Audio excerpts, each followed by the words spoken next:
Pixar no es solo uno de los estudios de animación más importantes del mundo, es el estudio de animación. Pixar nos trajo la primera película animada hecha por computadora. No se conformaron con lograr un hito tecnológico, también crearon una de las historias de amistad más duraderas del cine contemporáneo. Y es que la magia de Pixar está en sus historias que pudimos disfrutar de niños, pero también nos enseñaron lecciones que nos han acompañado toda la vida. Es por eso que he vuelto, porque hoy toca hablar oficialmente de la épica historia de origen de Pixar.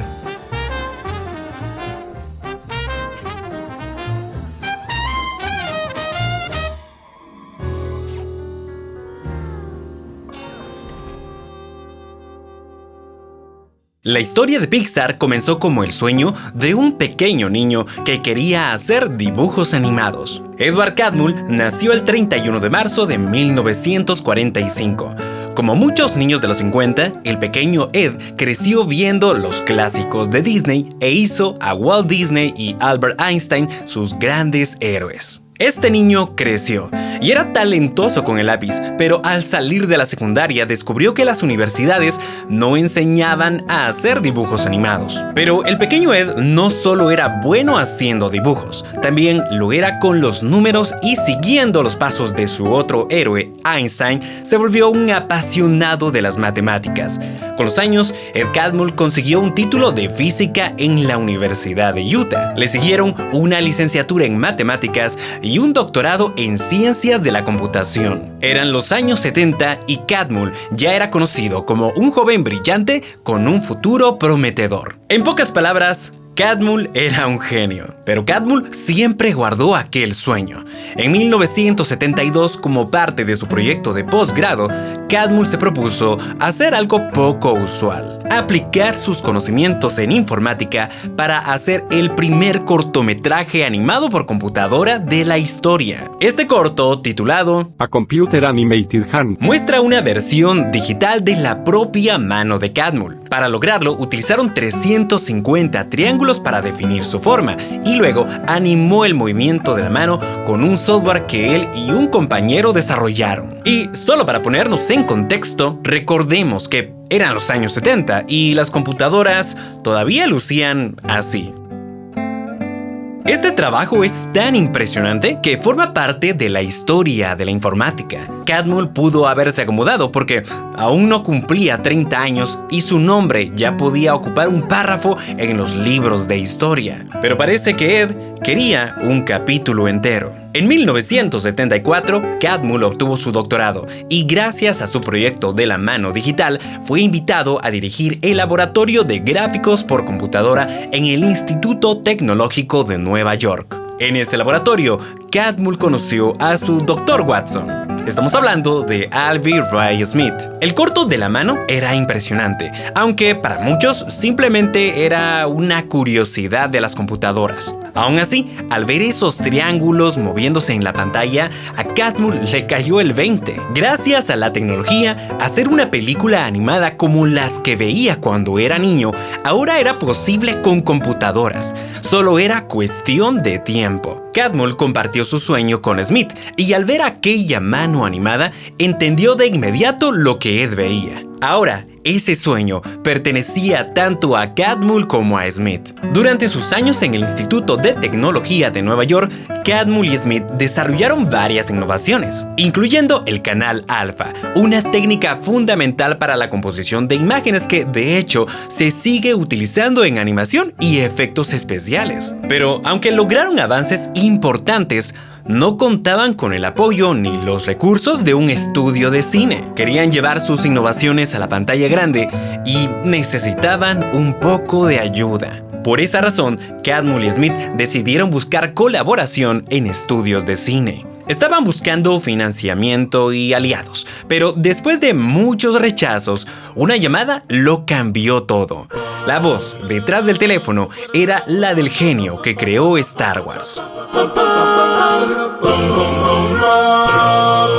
George Lucas ya había revolucionado el cine de ciencia ficción con Star Wars en 1977 y su visión para el futuro de los efectos especiales lo llevó a interesarse en la tecnología de Catmull y Smith. Lucas estaba buscando formas de mejorar los efectos especiales de sus futuras producciones y su empresa Lucasfilm contaba con los recursos necesarios para experimentar con nuevas técnicas. Por eso decidió formar una pequeña división enfocada en gráficos por computadora y contrató a Catmull, Smith y algunos de sus colaboradores para dirigir este proyecto. Así nació The Graphics Group, una división dentro de Lucasfilm que con los años se iba a convertir en Pixar, pero para eso todavía falta un poquito más. El equipo se enfrentó a un reto gigantesco.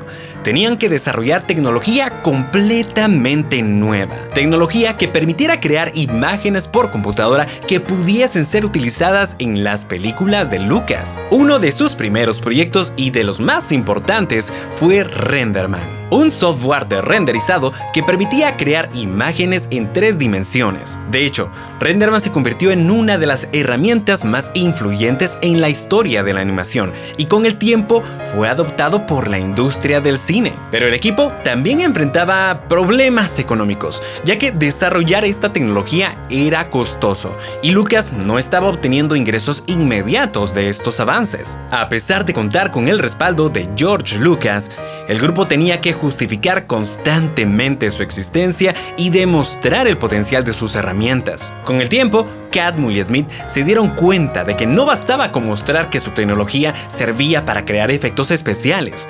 Necesitaban demostrar que podían contar historias. Entonces, Ed Catmull empezó a buscar a alguien con experiencia en animación y en contar historias que pudiera mostrarle al mundo el poder de sus herramientas. Y esta búsqueda lo llevó a conocer a un joven animador que había sido despedido de Disney recientemente.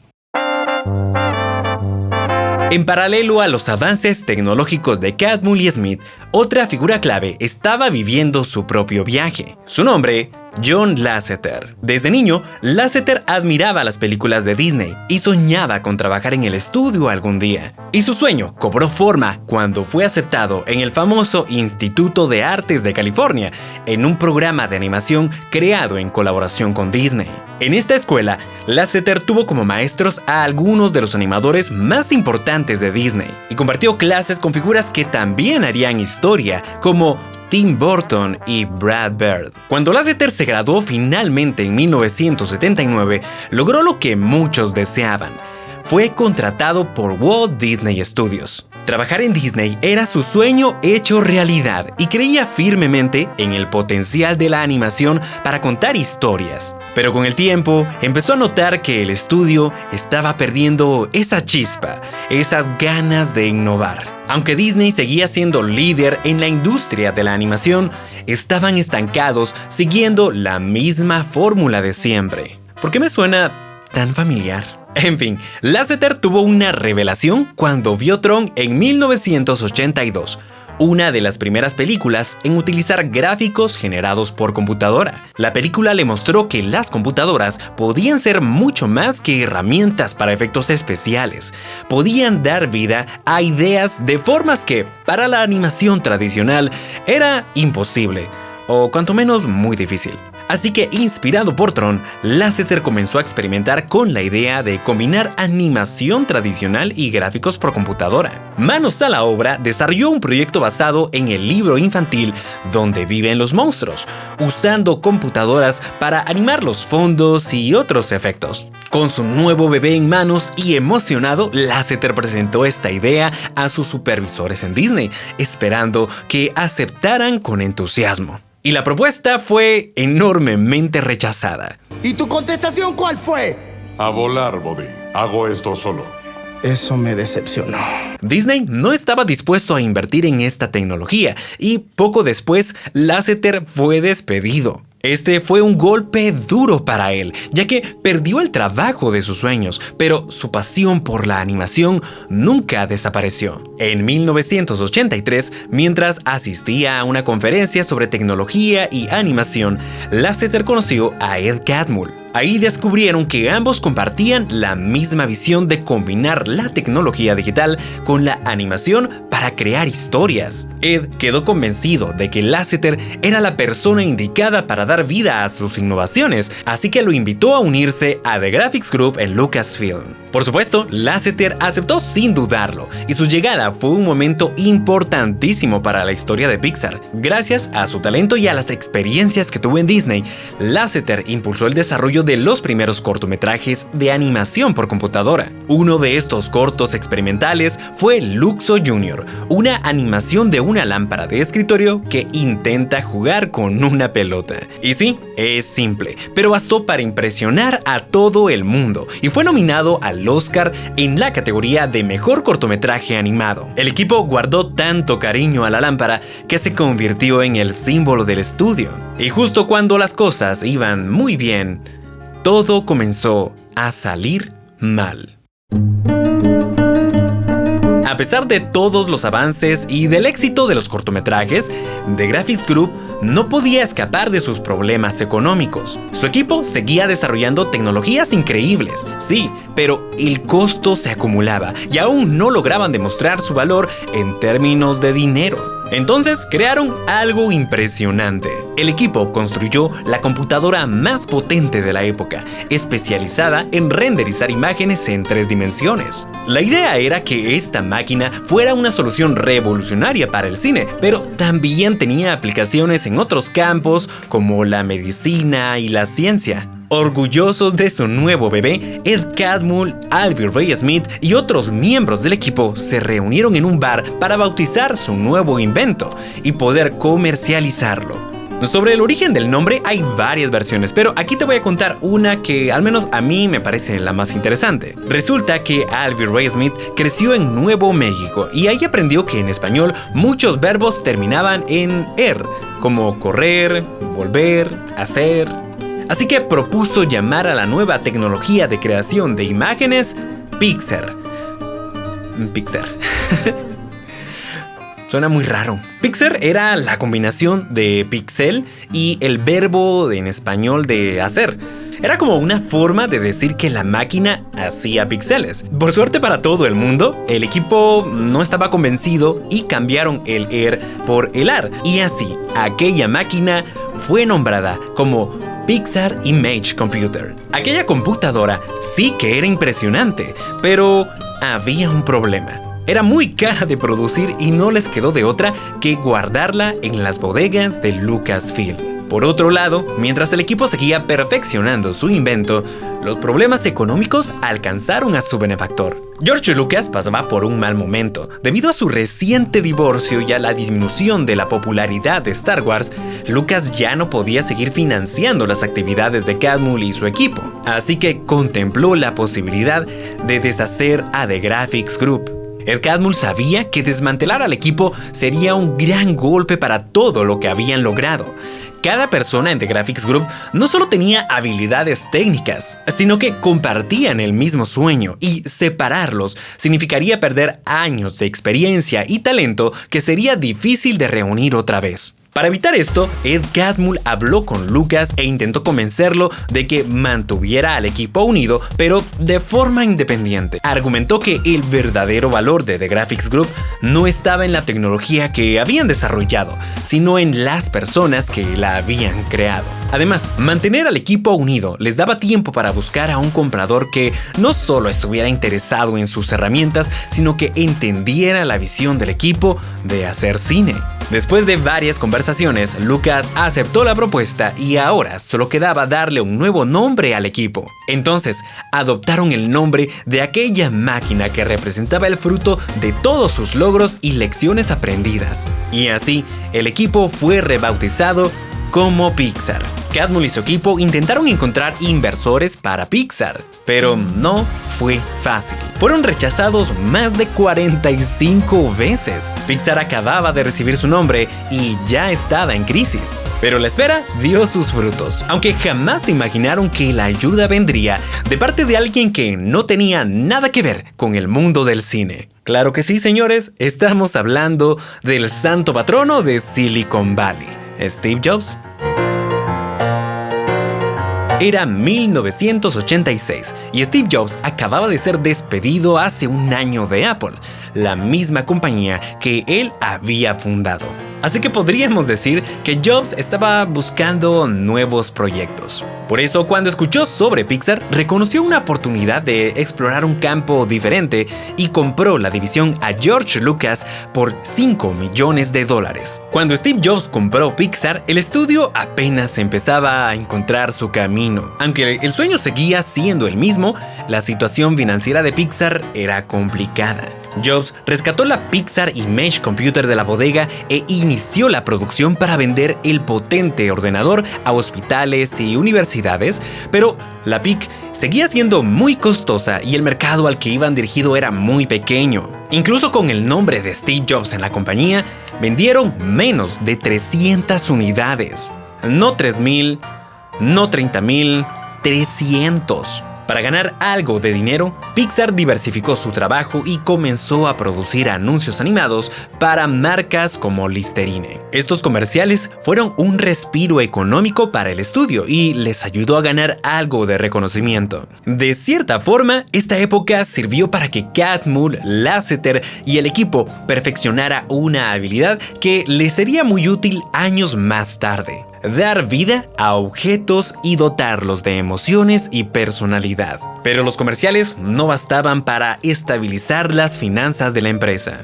Pixar seguía al borde de la quiebra, pero no todo fue malo. Uno de los grandes logros de aquella época fue el desarrollo del sistema CAPS, un software que permitía la realización de ciertas etapas de la animación tradicional de manera mucho más eficiente. Casi no se habla de CAPS, pero es clave en esta historia, porque el software captó la atención del estudio que había echado a John Lasseter años atrás. Resulta que Disney se interesó por la herramienta y licenció el software para usarlo en algunas de sus películas como La Sirenita, Aladdin y La Bella y la Bestia. Para Steve Jobs, esta relación con Disney era la oportunidad que estaban buscando. Era el camino para llevar a Pixar al cine. Después de múltiples negociaciones, Jobs y el equipo lograron un acuerdo con Disney en 1991. Pixar se encargaría de la producción de 3 películas completamente animadas por computadora y Disney ocuparía la distribución y el marketing. Esta película fue Toy Story. Y aunque las condiciones del contrato no favorecían del todo a Pixar, significaba una oportunidad invaluable para demostrar de lo que estaban hechos. El acuerdo con Disney le dio a Pixar la oportunidad de cumplir con el propósito por el que fue fundado, y a Catmull el de hacer su sueño una realidad: crear el primer largometraje animado completamente por computadora. Para Toy Story retomaron la idea de uno de sus primeros cortometrajes, titulado Teen Toy. Este cuenta la historia de un pequeño juguete de tuercas llamado Teeny que se ve aterrorizado por un bebé. Un bebé muy travieso. El corto original duraba apenas 5 minutos, así que tuvieron que replantearse la historia para que cumpla con la duración mínima de una película. Conservaron la idea de juguetes que cobran vida, pero cambiaron al protagonista por la de un vaquero. Y así nació el concepto de Toy Story. El proyecto era ambicioso, pero tenían un diamante en bruto entre manos. El equipo estaba emocionado y todo iba sobre la marcha hasta que Disney comenzó a entrometerse. Desde el principio, los ejecutivos de Disney, especialmente Jeffrey Katzenberg, presionaron para que la historia tuviera un tono más adulto y maduro. Katzenberg quería más conflictos entre los personajes, más drama. Por eso hizo que Woody fuera diseñado como un muñeco ventrílocuo con una personalidad autoritaria, sarcástica y hasta desagradable. Poco a poco, la historia fue alejándose de lo que Pixar había imaginado en un principio. Finalmente, llegó el día en que Pixar tenía que mostrar los avances que había hecho. Los ejecutivos quedaron horrorizados con la personalidad maquiavélica y hasta terrorífica de Woody. Aquello fue tan desastroso para Pixar que el equipo recuerda el día como el Viernes Negro. Disney no estaba contento con la historia ni los personajes y consideraron cancelar el proyecto. Pero Ed Catmull John Lasseter y su equipo no se cruzaron de brazos. No habían llegado tan lejos solo para rendirse. Se reunieron con Disney y lograron que les concedieran 2 semanas. No 2 años, no 2 meses, 2 semanas para rehacer la película y regresar a la visión original. Así que durante 2 semanas el equipo trabajó sin descanso para transformar a Woody en un personaje más carismático y empático, cambiándolo de ventrílocuo a vaquero y transformando la dinámica de Woody y Buzz en la historia de una amistad. Además, recuperaron el tono y calidez que Jeffrey Katzenberg había eliminado. Por cierto, si les suena el nombre es porque Katzenberg es el mismo que un par de años más tarde abandonó al ratón para fundar DreamWorks. Y quizá este sea ese momento canónico en que un aliado se convierte en el villano. Por cierto, a DreamWorks ya le hicimos su video y si quieres verlo, te lo dejo por acá para que vayas y lo veas cuando termines este. Pero sigamos. Cuando Pixar mostró el nuevo material, los ejecutivos de Disney finalmente vieron el potencial que la película tenía. La producción continuó y después de 4 años de trabajo, Toy Story se estrenó el 23 de noviembre de 1995. Y como todos sabemos, fue un éxito rotundo. Recaudó más de $360 millones en taquilla y recibió un Oscar a logros especiales por haber realizado la primera película animada 100% por computadora. Y este debió haber sido un golpe de realidad para Disney, porque un estudio salido de la nada estaba dictando el camino que la animación debía seguir. Pero el verdadero golpe aún estaba por venir. El acuerdo con Disney había sido el salvavidas que el estudio necesitaba, y gracias a su colaboración, el sueño de Pixar ahora era una realidad. Pero lo cierto es que el trato era un poco injusto y ponía en desventaja a Pixar. Es decir, si resultaba que la película era un éxito, Pixar iba a tener que sobrevivir con una fracción de lo que Toy Story hiciera en taquilla, y el ratón se quedaría con todo lo demás. Claro, podríamos decir que Disney estaba asumiendo un riesgo muy alto y por eso merecían un porcentaje mayor de las ganancias. Pero Steve Jobs ya conocía este juego y esta vez no estaba dispuesto a que los hombres de traje se quedaran con todo el crédito. Por eso ideó una estrategia igual de arriesgada para contraatacar. Jobs decidió lanzar a Pixar en la bolsa de valores el mismo día del estreno de Toy Story. Con esto pretendía aprovechar el éxito de la película para fortalecer la posición de Pixar y tener más poder para renegociar su acuerdo con Disney. Visto con los ojos del presente, esta es una jugada segura y hasta obvia. Pero recordemos que Pixar jamás había sido un buen negocio. Desde The Graphics Group siempre habían estado al borde de la quiebra. Ni siquiera se sabía cómo iba a reaccionar el público ante una película hecha en CGI. Es más, se dice que en una proyección de prueba, el 50% amó la película y el otro 50% la detestó. Es decir, no había una apuesta segura. Si la película no rompía la taquilla, Jobs iba a perderlo todo. Bueno, no todo, estoy exagerando, pero sí todo lo que había invertido hasta ese momento. Y en el mejor de los casos, Pixar sería vendido en partes y esta historia acabaría aquí. Pero contra todas las probabilidades, la estrategia funcionó. Con el éxito de Toy Story, Pixar tuvo una de las ofertas públicas iniciales más grandes del año y le dio una base financiera con la que pudo renegociar su trato con Disney. Y así se hizo. En este nuevo acuerdo se sumaba la producción de 2 películas más, haciendo un total de 5. Aunque Disney conservaba los derechos de los personajes, Pixar ahora tenía derecho a un porcentaje mayor sobre la taquilla y todo lo demás. Luego de años de colaboración, vinieron Bichos, Monsters Inc. y Buscando a Nemo, que fueron éxitos rotundos tanto en taquilla como en crítica.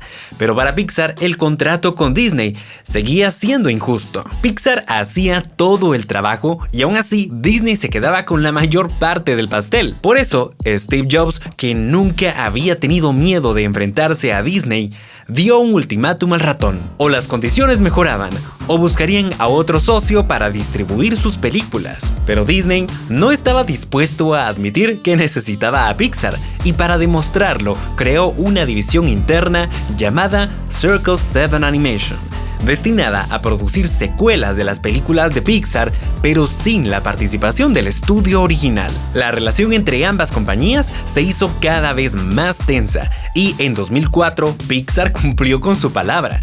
Decidieron no renovar su contrato con Disney. Así que podríamos decir que rompieron en malos términos. Así fue como comenzó la producción de Buscando a Nemo 2, Toy Story 3, Monsters Inc. 2, y si buscas en internet no tardarás en encontrar bocetos, storyboards y videos en los que vemos versiones que se quedaron en la etapa de preproducción y que además dan a los youtubers contenido para hacer el típico video de la versión más oscura de Toy Story que jamás viste. Perdón, no lo pude evitar.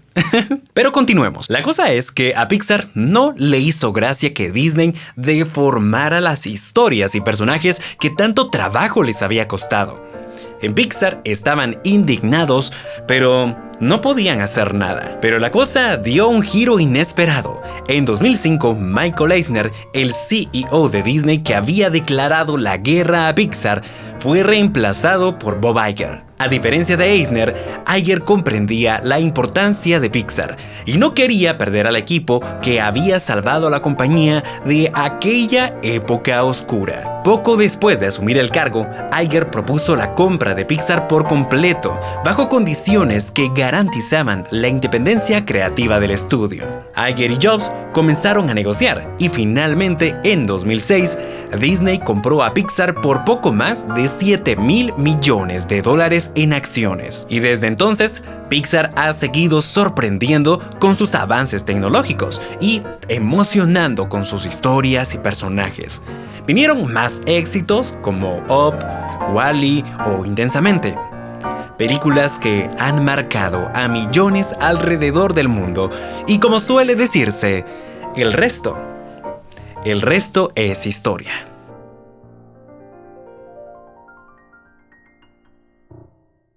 Hola, ¿qué tal, gente? Muchas gracias a todos ustedes que se quedaron hasta el final del video. En serio, lo aprecio mucho y espero que les haya gustado. También quiero aprovechar y pedir una disculpa porque yo sé que desde el último video han pasado como 84 años, una cosa así. Es solo que hacer este tipo de videos lleva más tiempo de lo que parece. No solamente el guión, sino pues grabar, hacer el tiempo para que todo se vea bonito y demás, ¿no? Además, estoy en medio de un proyecto que me está llevando mucho más tiempo. No tiene que ver con el canal, pero digamos que eventualmente podría llegar a juntar los dos conceptos. No sé, la cosa aún no está clara y a final de cuentas el tiempo decide qué hacer con. El punto es de que no he abandonado el canal, ¿ok? Seguirán viniendo más videos y estoy planeando hacer un especial navideño. Yo sé que en 2 meses solo han tenido un video y estoy planeando hacer 7 videos para diciembre. No sé si el tiempo me va a alcanzar. Esperemos que sí. Y antes de irse, no se olviden de hacer todo lo que los youtubers piden que hagan. Dejen su like, un comentario, suscríbanse y de paso, ya que están en eso, síganme en Instagram. Acá se los dejo en la pantalla y también en la descripción. Y eso es todo por el video de hoy. Les deseo un excelente día, cuídense mucho y hasta la próxima.